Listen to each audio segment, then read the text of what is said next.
હિંમતનગરના કૂપથી જાંબુડી ગામને જોડતો નવનિર્મિત બ્રિજ વિવાદોના વંટોળમાં ફસાયો છે। લોકાર્પણ પહેલા જ આ બ્રિજ ભ્રષ્ટાચારનો જીવતો જાગતો નમૂનો બની રહ્યો છે।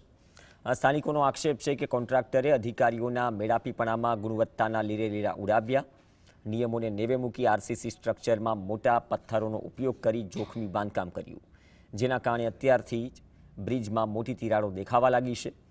એટલું ઓછું હતું તેમ મંજૂરી વગર માટી ઉઠાવી સરકારી તિજોરીને ચૂનો લગાવવાનું કારસ્તાન પણ સામે આવ્યું। સવાલ એ થાય કે શું તંત્ર કોઈ મોટી દુર્ઘટનાની રાહ જોઈ રહ્યું છે? જનતાના નાણાંથી બનેલો આ કાચ જેવો બ્રિજ ક્યાં સુધી ટકશે એ હવે એક મોટો સવાલ છે। 6 થી 7 મહિના થઈ ગયા અને આરસીસી સ્ટ્રક્ચર થઈ રહ્યું છે। એમાં રો મટીરિયલના કારણે આરસીસી દિવાલ બી સારી નથી, તિરાડ બનતી તિરાડ પડી ગઈ છે અને આરસીસી સ્ટ્રક્ચરમાં મોટા મોટા પથ્થર વપરાય છે।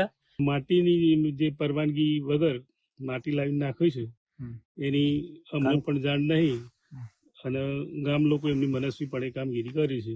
આ રોડનું કામ એકદમ બોગસ છે પહેલું તો। અત્યારથી જ આ કામકાજ થતું હોય તો પાછળથી હું નહીં થઈ જવાનું, કારણ કે જેવા અમદાવાદના બીચ પડ્યા તો કોઈ ગામ ડોલતું નહીં, બરાબર? તો પાછળથી હું થઈ શકવાનું નથી।